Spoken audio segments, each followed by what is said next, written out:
Hey you guys, welcome back to my channel. In today's video, I'm sharing different holiday side dishes that you can make for either Thanksgiving that's coming up this week or even for Christmas. These dishes are perfect for either one, something a little bit different or just classic recipes that I know you guys are going to enjoy. So let's go ahead and get into it. This first side dish is one of our all-time family favorites. I make dinner rolls like this all the time, but especially for holidays, I'm always requested to bring these ones. So you're gonna start off with 2 1/4 teaspoons of yeast, or you're gonna need 1 packet of yeast if you buy the packets. Dump that into a bowl, and then you're gonna add in a 1/4 cup of warm water. Mix this together and let it sit for about 5 minutes while you're mixing up your other ingredients. So into my measuring cup here, I have 1 cup of milk. I do always use whole milk. And then you're gonna add in about 3 tablespoons of butter in there, along with 2 tablespoons of honey. You can also use 2 tablespoons of sugar if you want to, but I always like to use the honey in this recipe. And then you're gonna want 3/4 teaspoon of salt. And then you're actually gonna microwave this for probably like a minute to a minute and a half, just until that butter is melted. While that is cooling down, you're gonna want to add in 1 egg and 1 cup of flour into your bowl here. Give that a good mix. It's going to turn into kind of a shaggy mixture, and then we're going to be adding in that milk. Once your dough reaches that shaggy consistency, you're going to add in an additional cup of flour along with that milk butter mixture. Dump all of that in there and then give this another mix together. Once all of that is really combined together, then we're going to be adding in an additional cup of flour, and you're going to just kind of add a little bit more flour at a time until you reach the desired consistency. If you have ever made dough before, you definitely know the consistency that I'm talking about. You don't want it to be sticky, but you also don't want the dough to be hard, otherwise you're going to end up with really dry bread. So just keep adding it in a couple tablespoons at a time until you get that right consistency. Using a KitchenAid makes this process so easy. Just dump in a little bit at a time. You don't have to knead it by hand or anything. Once it's done, just scrape the bowl, and then we're going to add it into an oiled bowl. I always just use a large bowl and drizzle in a little bit of olive oil, and then you're just going to dump that dough right in there. I do like to make sure that all sides of the dough is coated just so it doesn't stick to the bowl or anything. And then you're going to want to put this in a really warm area to rise until it's doubled in size. I usually let mine rise for about an hour. After the dough has doubled in size, you're going to take that towel off, punch it down, and you're going to start shaping these into dinner rolls. I do always like to spray my baking sheet with some oil, olive oil or avocado oil, really whatever you have on hand is totally fine. And then you're going to shape this into a dozen dinner rolls. Of course, you can do them a little bit bigger or smaller, just depending on how many you need, your personal preference. But I usually will make about a dozen with this amount of dough. And this dough recipe can also be doubled really easily. I do that for holidays most of the time. I do have the KitchenAid professional mixture, and I can easily make 2 dozen in there, and it turns out perfect. But then you're going to let these rise for probably another 30 to 45 minutes until they are doubled in size again, and then you're going to bake these in the oven at 350 degrees for about 20 minutes or so, give or take, just depending on your oven. When they come out, I do like to put a little bit of melted butter on the top. But you guys, these are absolutely delicious. If you need a dinner roll recipe this holiday season, this is definitely it. This is a highly requested recipe from family and friends for me to bring places.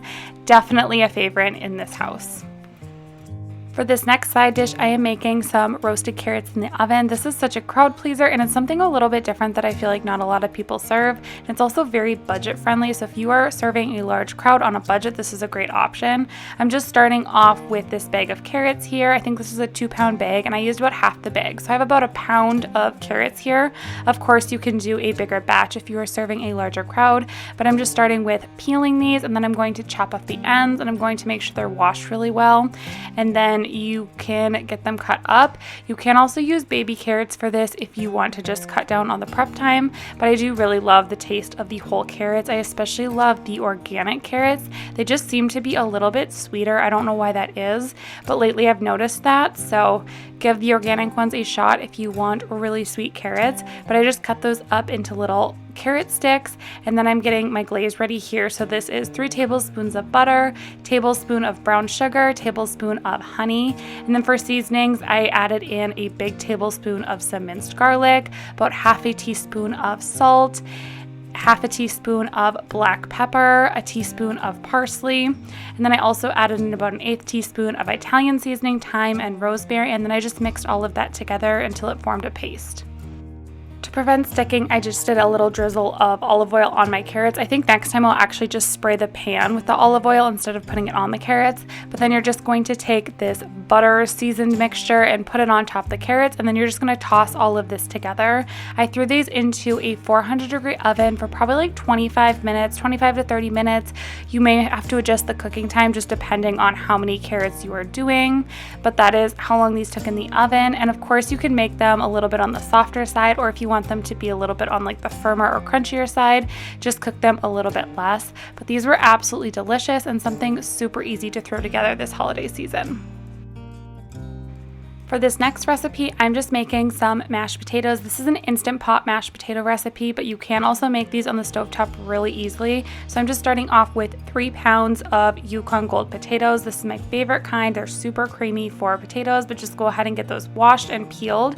And then you're gonna slice these into some pretty thick slices and throw those right into the Instant Pot. If you are going to boil them on the stove, I would maybe just cut them a little bit smaller so they boil a little bit faster for you, but these cook super quickly in the Instant Pot. So this is a teaspoon of salt I'm throwing in there, and then you're just going to put in enough water to cover the potatoes in the Instant Pot.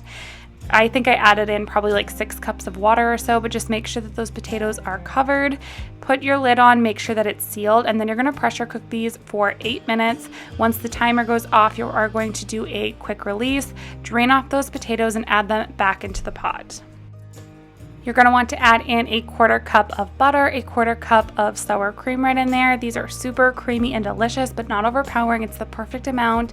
And then you're going to do a 1/4 cup of some whole milk, a teaspoon of salt, 1/2 teaspoon of pepper, 1/2 teaspoon of garlic powder. And then I always like to use my hand mixer. If you want them to be super creamy, go for a hand mixer. If you want them to be like kind of on the lumpier side, do like a classic masher. It's going to be great either way, just depending on your personal preference. But this is how I always do it, and these turn out absolutely delicious every single time.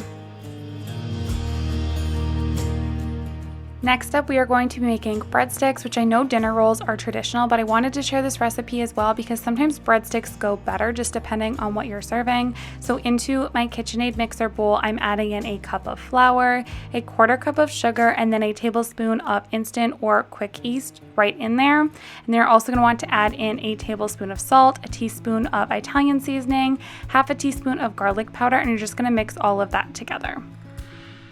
After all of that is mixed together, you're going to add in 1/2 cup of unsalted melted butter, and then you're going to want to add in 2.5 cups of warm water. Just make sure it's not too hot. Go ahead and add that right in there, and then you're going to mix all of this together. And then you're going to want to gradually add in the rest of the flour. So you're going to add in about 3 to 4 cups more flour throughout this process, and you're just going to gradually add that in. Add like 1/2 cup to a cup at a time. Again, kind of like the dinner roll recipe, you just add it until you get that right consistency. Your fingers should kind of bounce off the dough a little bit. It shouldn't be sticky, but it also should not be hard. So make sure to just add small amounts of flour as you get closer to that end mark. You're going to let these rise for about an hour is what I did, and then you're going to take a knife and section the dough into 4. This is going to make 24 breadsticks, which is perfect if you are serving a large crowd for the holidays.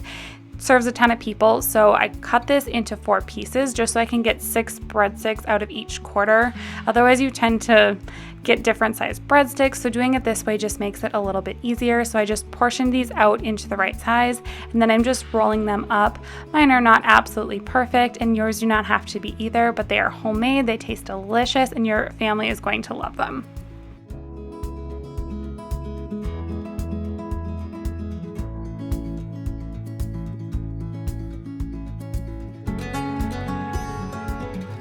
I covered these back up with the towel, and then once they were done rising, I baked them at 400 degrees for about 13 to 15 minutes, just depending on the size. Of course, if you make your breadsticks a little bit larger or smaller, that might affect the cooking time, but let them rise for a little bit before baking them. And then we are going to make this delicious butter for on top. This is a 1/4 cup of melted butter, 1/2 teaspoon garlic powder, a teaspoon of Italian seasoning, a pinch of salt, and then you can add a little bit of Parmesan on top if you want to, but then you are just going to put this right on top of the breadsticks. This makes them so delicious. You guys are going to love these. If you give them a shot, definitely let me know. And I will say these breadsticks also freeze really well. It makes 24 of them, and you can totally freeze them for later. All right, you guys, that is going to wrap up today's video. I really hope that you enjoyed all of these holiday side dishes. If you had a favorite, definitely let me know down in the comments, but I will see you all in my next video. Thanks so much for watching. Bye.